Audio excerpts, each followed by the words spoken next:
সুপ্রিয় শিক্ষার্থীরা,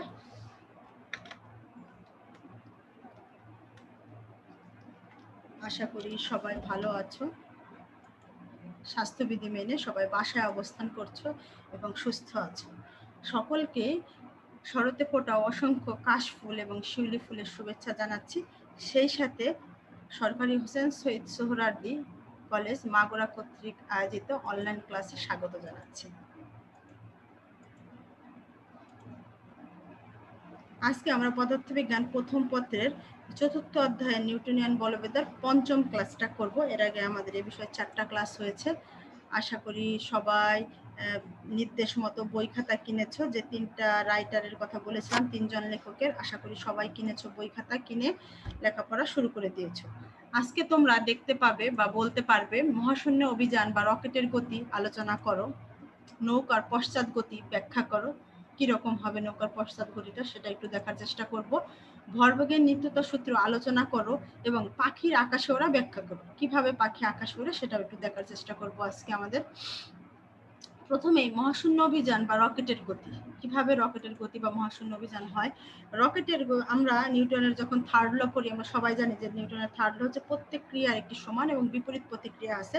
সাধারণত এই সূত্রটা ব্যবহার করে আমাদের মহাশূন্য অভিযান বা রকেটের গতিটা পরিচালিত হয়। আবার রকেটের গতি ভরবেগের নিত্যতা নামে একটা সূত্র আছে আমাদের, সেই সূত্রটাও মেনে চলে। রকেটের মধ্যে বিস্ফোরক দ্রব্য থাকে, কিছু বিস্ফোরক দ্রব্য দিয়ে রকেটটা তৈরি করা হয়। রকেটের ভিতরে যে ফুয়েল থাকে, জ্বালানি থাকে, তার ভিতরে যা অগ্নি সংযোগের ফলে প্রচুর গ্যাস উৎপন্ন করে। এই উচ্চ চাপের গ্যাস প্রচন্ড বেগের সাথে প্রসারিত হয়ে পিছনের দিক দিয়ে ছিদ্র দিয়ে নির্গত হয়ে যায়। এটাই ক্রিয়া হিসাবে কাজ করে এবং বিপরীত প্রতিক্রিয়া স্বরূপ রকেটের উপরে উঠে যায়। এবং বিপরীত প্রতিক্রিয়া স্বরূপ যে গ্যাসটা নির্গত হয়, সেই গ্যাসের কারণে কি হয়, রকেটটা উপরের দিকে উঠে যায়। এটা হচ্ছে বিপরীত ক্রিয়া। আর যে গ্যাসটা নির্গত হয় সেটা হচ্ছে ক্রিয়া। জ্বালানি হিসাবে রকেটে সাধারণত তরল হাইড্রোজেন এবং দহনের জন্য তরল অক্সিজেন ব্যবহার করা হয়। সাধারণত লিকুইড হাইড্রোজেন ব্যবহার করা হবে রকেটের জ্বালানি হিসাবে, এবং দহন মানে জ্বালানোর জন্য আমরা জানি যে অক্সিজেন আগুন জ্বালাতে সাহায্য করে, সেই হিসাবে তরল অক্সিজেন ব্যবহার করা হয় সেটা জ্বালানোর জন্য। দেখো, তোমাদের একটা ভিডিও দেখাই। তোমাদের ভিডিও দেখলে আমি যা বললাম তা স্পষ্ট হবে এবং তোমাদের বুঝতে সুবিধা হবে যে আসলে এই রকেট কিভাবে নিউটনের থার্ড ল, ভরবেগের নিত্যতা সূত্র ইউজ করে সামনের দিকে অগ্রসর হয়। দেখতে পাচ্ছ নাসা কর্তৃক পরিচালিত একটা অভিযান।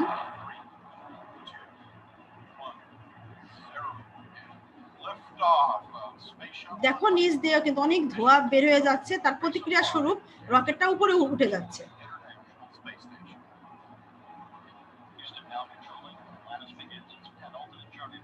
দেখতে পাচ্ছ তোমরা রকেটটা কিভাবে সামনের দিকে ধাবিত হচ্ছে। খুবই ব্যয়বহুল একটা প্রজেক্ট এগুলি, আমাদের দেশের সম্ভবপর নয়।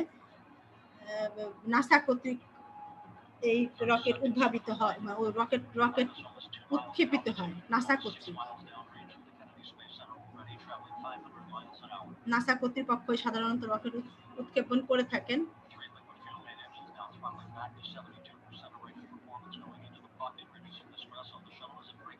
দেখো কিভাবে রকেটটা সামনের দিকে অগ্রসর হচ্ছে, পিছনে অনেক ধোঁয়া।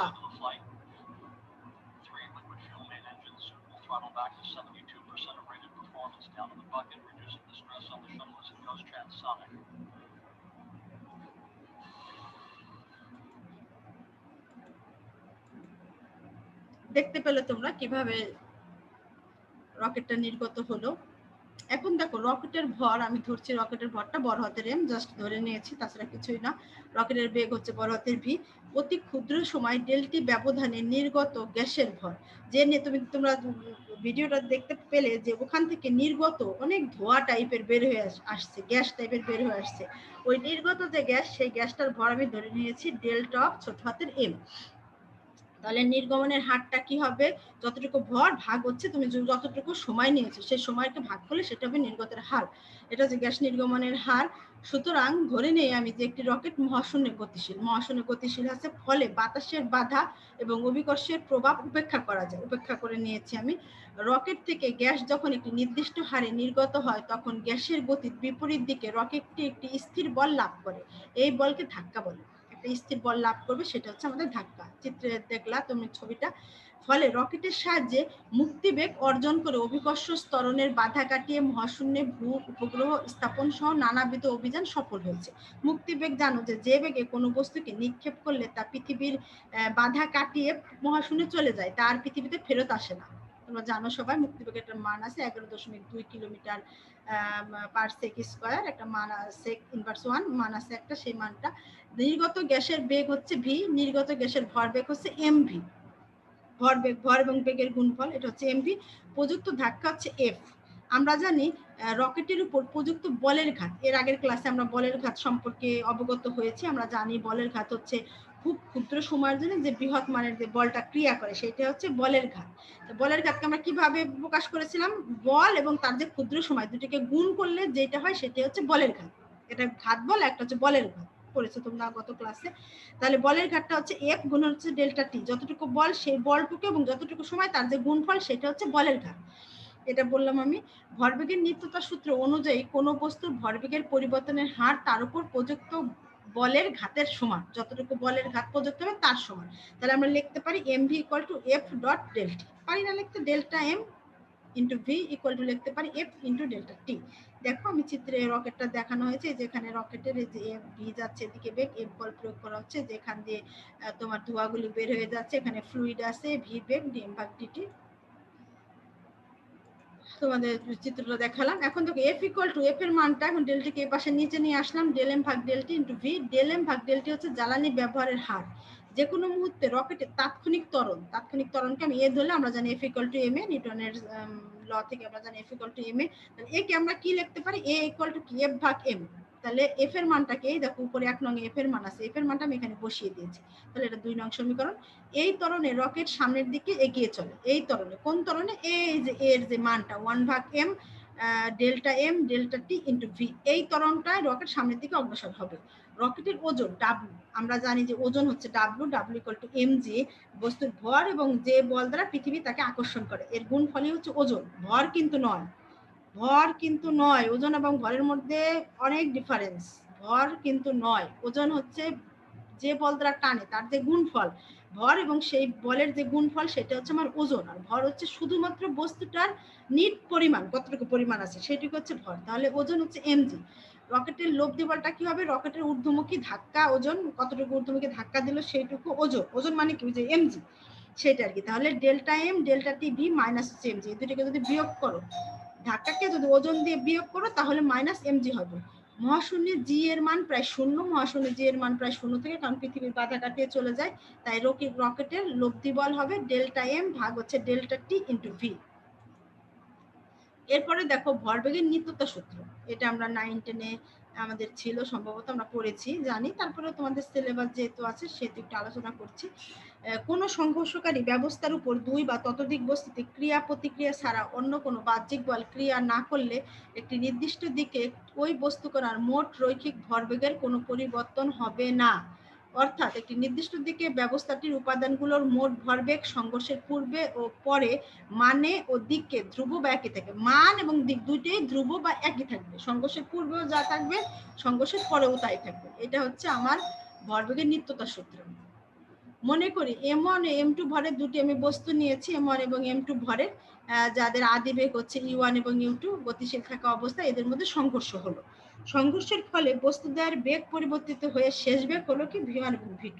তাহলে বস্তুদ্বয়ের নিত্যতা সূত্র অনুসারে আমরা লিখতে পারি সংঘর্ষের পূর্বের ভরবেগ ইকুয়াল টু হচ্ছে সংঘর্ষের পরের ভরবেগ। তাহলে ভরবেগটা প্রথমে কি ছিল? যে বস্তু দেখো m1 আদি বেগ ছিল u1, এবং বস্তুটা যখন m2 আদি বেগ ছিল আমার u2। যখন সংঘর্ষে লিপ্ত হলো, সংঘর্ষের পরে শেষ বেগ হলো v1, m1 যে বস্তুটা ছিল তার শেষ বেগ হলো v1, এবং m2 যে বস্তুটা ছিল তার শেষ বেগ হলো v2। তাই লিখেছি আমি m1 into u1 plus m2 into u2 equal to m1 into v1 plus m2 into v2। যেহেতু v এবং u দুটোই বেগ, দুটো একটা ভেক্টর রাশি, এজন্য আমি এখানে ভেক্টর চিহ্ন ব্যবহার করেছি। আশা করি তোমরা বুঝতে পেরেছো। মনে করি এ ও বি দুটি বস্তু নিয়েছি আমি, যার ভর হচ্ছে m1 ও m2। ধরি বস্তুদের আদি বেগ যথাক্রমে u1 ও u2 এবং ভরবেগ যথাক্রমে, ভরবেগও আছে যেহেতু ইনিশিয়াল, যখন আমি কাজটা শুরু করি আদি অবস্থায় ইনিশিয়াল, সেক্ষেত্রে আমি আই দ্বারা প্রকাশ করেছি p1i। অর্থাৎ প্রথম যে বস্তু ছিল সেই বস্তুটার প্রাথমিক বা আদি ভরবেগ হচ্ছে P1I, P1 ইনিশিয়াল। তারপর দ্বিতীয় যে বস্তুটা ছিল M2, তার ভরবেগটা হচ্ছে P2I, P2 ইনিশিয়াল। বস্তুটা সংঘর্ষে লিপ্ত হবে। টি সময় যাবৎ সংঘর্ষ সংঘটিত হলো, ধরে নিই সময়টা হলো টি। এ কর্তৃক বি এর উপর ক্রিয়ারত বল হবে F1, ভরবেগ তাহলে কি হবে P1। আর বি কর্তৃক এর উপর তাহলে প্রতিক্রিয়া বল হবে। আমরা জানি নিউটনের থার্ড ল অনুসারে প্রত্যেক ক্রিয়ার একটি সমান ও বিপরীত প্রতিক্রিয়া রয়েছে। সেক্ষেত্রে আমরা লিখতে পারি প্রতিক্রিয়া বলকে লিখতে পারি কি F2, আর ভরবেগকে কি লিখতে পারি M2। তাহলে সংঘর্ষের পরে এর বেগ হবে কি V1 এবং ভরবেগ হবে P1F, P1 ফাইনাল অর্থাৎ শেষ অবস্থায়। অর্থাৎ M1 বস্তুর ফাইনালে তার ভরবেগ হবে P1F এবং সংঘর্ষের পর বি এর বেগ হবে V2 এবং ভরবেগ হবে 2F। অর্থাৎ হচ্ছে M2 বস্তুর জন্য ফাইনালি হবে 2F, 2 ফাইনাল। নিউটনের গতির তৃতীয় সূত্র অনুসারে আমরা লিখতে পারি কি প্রত্যেক ক্রিয়ার একটি সমান ও বিপরীত প্রতিক্রিয়া আছে। সেক্ষেত্রে আমরা লিখতে পারি F1 ইকুয়াল মাইনাস F2।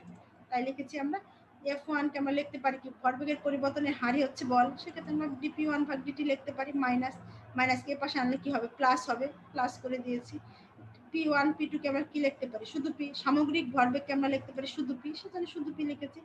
সময়ের সাপেক্ষে মোট ভরবেগ P equal to P1 plus P2 এর মান বৃদ্ধি বা হার শূন্য হয়, তাই মোট ভরবেগ P ধ্রুব থাকে। তাহলে আমরা লিখতে পারি P equal to P1 plus P2 equal to ধ্রুব।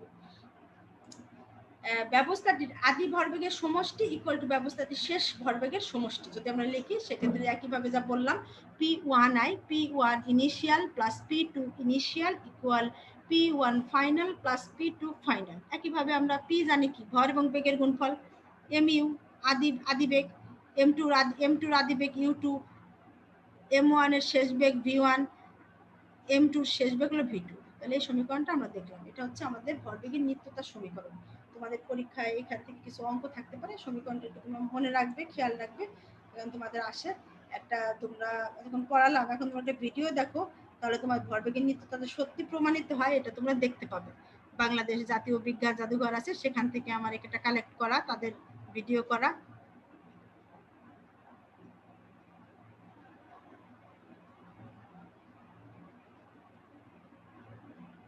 দেখো যতটুকু দেখতে পেলে তোমরা, যতটুকু আঘাত করো ঠিক ততটুকুই দূরে সরে গেল, তোমরা দেখলাম দূরে নিক্ষিপ্ত হলো, দেখলাম ভরবেগের নিত্যতা সূত্র পড়লা এবং তোমরা দেখলা, দেখে নিলে। এরপরে দেখবা নৌকার পশ্চাৎ বেগ। নৌকার পশ্চাৎ বেগ কি এটা একটু দেখার চেষ্টা করব আমরা। যখন কোনো আরোহী, এটা শুরু করার আগে তোমাদের বলে রাখি, আশা করি তোমরা সবাই নদীতে গিয়েছো, নৌকা দেখেছো। তোমরা যখন নৌকা থেকে লাফ দিয়ে নিচে নামার চেষ্টা করো, তোমরা কিন্তু খেয়াল করেছো যে নৌকাটা পিছনের দিকে একটু সরে যায় আর তুমি সামনের দিকে লাফিয়ে পড়ো। কেন সরে যায় সেটাই আসলে আমরা দেখার চেষ্টা করবো। তোমরা দেখেছো, তারপরে একটু আলোচনা করি এখানে, যে যখন আরোহী নৌকা হতে নদীর পাড়ে লাফিয়ে নামে তখন নৌকাটিকে পিছন দিকে ছুটে যেতে দেখা যাচ্ছে। আরোহী নৌকার উপর যে বল প্রয়োগ করে, নৌকাটিও আরোহীর উপর সমান ও বিপরীতমুখী বল প্রয়োগ করে। ফলে আরোহী তীরে পৌঁছিয়ে যাবে। নিউটনের তৃতীয় সূত্র অনুসারে প্রত্যেক ক্রিয়ার একটি সমান ও বিপরীত প্রতিক্রিয়া আছে। আবার ভরবেগের নিত্যতা সূত্র আমরা এটা ব্যাখ্যা করতে পারি। দুইটা সূত্র ধরে আমরা ব্যাখ্যা করতে পারি, একটা নিউটনের থার্ড ল, একটা হচ্ছে ভরবেগের নিত্যতা সূত্র। দেখো প্রথমে ধরে নিয়েছি নৌকার ভর হচ্ছে বড় হাতের M এবং এর বেগটা হচ্ছে বড় হাতের ভি, আরোহীর ভরটা ছোট হাতের এম, আরোহীর বেগটা হচ্ছে ছোট হাতের ভি। লাফ দেওয়ার পূর্বে ভর এবং বেগের গুণফল, যেহেতু লাফ তুমি যখন দেওনি তার পূর্বে নৌকার কি কোনো বেগ ছিল? কোনো বেগ ছিল না, তাহলে শূন্য। যেহেতু তুমি যেহেতু লাফ দেওনি সেহেতু তোমারও তো কোনো বেগ ছিল না, সেহেতু তোমার বেগটাও শূন্য, সেহেতু ভরের সাথে বেগের গুণফল শূন্যই হয়ে যাচ্ছে। লাফ দেওয়ার পর যখন তুমি লাফ দেবে তখন তোমার তো একটা গতি সঞ্চার হবে। নৌকায় তো তুমি কোনো গতি দিচ্ছ না, কিন্তু তুমি নিজের শরীরকে প্রয়োগ করে বল প্রয়োগ করছো। বল প্রয়োগ করে তোমার যে গতির সঞ্চারটা হবে, সেই গতিটাই নৌকাতে সঞ্চারিত হবে। সেক্ষেত্রে লাফ দেওয়ার পরে নৌকার বেগ যদি ধরে নিয়ে আমি ভি হয়েছিল, তাহলে এম ইন্টু ভি, আরোহীর ভরবেগ হচ্ছে এম ইন্টু ভি। দেখো তুমি চিত্রে আমি দেখাচ্ছি, যখন লাফ দিয়ে নামে তখন দেখো নৌকাটি একটু হেলে গিয়েছে, দেখো চিত্রে তোমরা দেখতে পাচ্ছ একটু হেলে গিয়েছে, আরোহী নামছে, বাচ্চাটা নেমে যাচ্ছে। একইভাবে লাফ দেওয়ার পরে তাদের মোট ভরবেগ লাফ দেওয়ার আগেকার মোট ভরবেগের সমান হবে। সেক্ষেত্রে আমরা লিখতে পারি MV plus MV equal two 0। ভরবেগের নিত্যতার সূত্র অনুসারে আমরা এটা লিখতে পারি। সেক্ষেত্রে এমভি ইকুয়াল টু, দেখো এখানে মাইনাসের প্লাস ছিল, এই পাশে নিয়ে আসছে যেন মাইনাস হয়েছে, সেক্ষেত্রে বড় হাতের ভির মানটা হয় মাইনাস এম ভাগ এম ইন্টু ভি। যখন বড় হাতের এম মানে নৌকার ভরটা এম এর ভর থেকে অনেক বেশি হবে এবং নৌকার বেগটা যখন ভি থেকে অনেক বেশি অনেক ছোট হবে, তখন নৌকার ভর আরোহীর তুলনায় যত বেশি হবে পশ্চাৎ বেগ ততই কমে যাবে। তোমাদের এরকম চিত্র দিয়ে বলতে পারে যে নৌকার ভর আরোহীর তুলনায় যত বেশি হবে তার পশ্চাৎ বেগ ততই কমে যাবে, ব্যাখ্যা করো। নাম্বার 2 কিংবা 3 হতে পারে। সেক্ষেত্রে এভাবে গাণিতিকভাবে প্রমাণ করে আসতে হবে। কিংবা ওইরকম একটা, ওই যে নৌকাতে বাচ্চারা নৌকা থেকে লাফ দিয়ে নামছে, ওইরকম একটা চিত্র দিয়ে আসতে পারে যে নৌকার ভর আরোহীর তুলনায় যত বেশি হবে তার পশ্চাৎ বেগ ততই কম হবে, গাণিতিকভাবে ব্যাখ্যা করো। গাণিতিকভাবে এভাবে প্রমাণ করে আসবে। আশা করি তোমরা বুঝতে পেরেছো, যেহেতু এটা সহজ পড়া। একটা হচ্ছে পাখির আকাশে ওড়া, কিভাবে পাখি আকাশে উড়ে যায়। তোমরা সবাই আশা করি আমার যত ছাত্রছাত্রী আসছে, স্টুডেন্ট আসো, সবাই পাখিকে আকাশে উড়তে দেখেছো। আমার বিশেষ এ নিয়ে বলার কোনো অবকাশ নেই।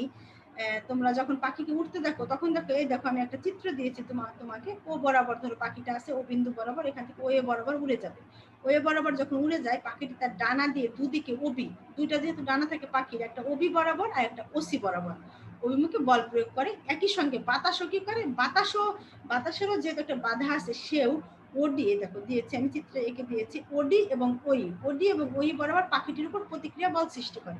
আমরা জানি নিউটনের থার্ড ল অনুসারে যে প্রত্যেক ক্রিয়ার একটি সমান ও বিপরীত প্রতিক্রিয়া রয়েছে।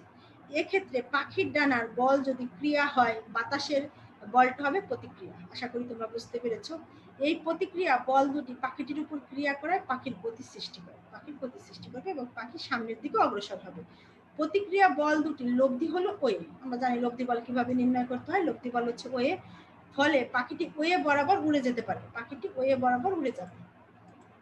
এখন দেখো, যদি পাখিটি যদি একটি ডানা দিয়ে অন্যটির তুলনায় কম বল প্রয়োগ করে, তখন প্রতিক্রিয়া বল এর লব্ধি ওয়ে বরাবর ক্রিয়া করে না। যদি দুইটা বল সমান হয় তখনই ওয়ে বরাবর ক্রিয়া করবে, কিন্তু কম বল যদি প্রয়োগ করে তাহলে করবে না, বরং যেদিকে ডানা দ্বারা কম বল প্রযুক্ত হয় সেদিকে হেলে যায়। তোমরা যখন পাখিকে উঠতে দেখো তখন দেখবে যে পাখি অনেক সময় হেলে থাকে, মানে একটা ডানা দেশে কম বল প্রয়োগ করে আর একটা ডানায় বেশি বল প্রয়োগ করে, এজন্য পাখিটা হেলে যায়। ফলে পাখির চলার দিক পরিবর্তিত হয়। পাখির চলার দিকটা, পাখি যখন দিক চেঞ্জ করে তখন পাখি এরকম হ্যাবিট দেখা যায় পাখির ক্ষেত্রে, যে বলটা একটু কমিয়ে দেয় যেন সে দিক চেঞ্জ করতে পারে। বায়ুশূন্য স্থানে ডানার প্রতিক্রিয়া বল ক্রিয়াশীল হয় না, ফলে পাখি বায়ুশূন্য স্থানে উঠতে পারে না, মানে ভ্যাকুয়াম, যেখানে কোনো বায়ু নেই। বায়ু না থাকলে পাখির ডানায় বাধা দেওয়ার কোনো বাধা দেওয়ার জন্য কোনো কিছুই থাকবে না, যেহেতু ভ্যাকুয়াম, কোনো বায়ুশূন্য নেই, সেহেতু সেক্ষেত্রে সে উঠতে পারবে না। এজন্য বায়ুশূন্য স্থানে পাখি উঠতে পারে না। পরীক্ষায় এরকম আসতে পারে যে বায়ুশূন্য বা ভ্যাকুয়াম স্থানে পাখি কেন উঠতে পারে না, ব্যাখ্যা করো। এরকম পরীক্ষায় আসে। আশা করি তোমরা বুঝতে পেরেছো। তোমাদের মোটামুটি আজকে যা পড়ালাম দেখিয়ে দিলাম। আজকে তোমাদের একটা বাড়ির কাজ, বাসায় তোমরা একটু দেখবে, আশা করি বুঝতে পারবে। বালুকাময় রাস্তায় দ্রুত পথ চলা সম্ভব নয় কেন? মানে বালুকাময় রাস্তায় আমরা কেন দ্রুত গতিতে হাঁটতে পারি না, হাঁটা আসতে হয়ে যায় কেন? তোমাদের জন্য আশা করি গুরুত্বপূর্ণ। তোমাদের যে নিউটনের 3টা সূত্র পড়িয়েছি, 1, 2, 3 নাম্বার সূত্র, তারপরে ভরবেগের নিত্যতার সূত্র, এই সব সূত্রের আলোকে তোমার এই ব্যাখ্যাটা হবে। আশা করি বাসায় পড়বে।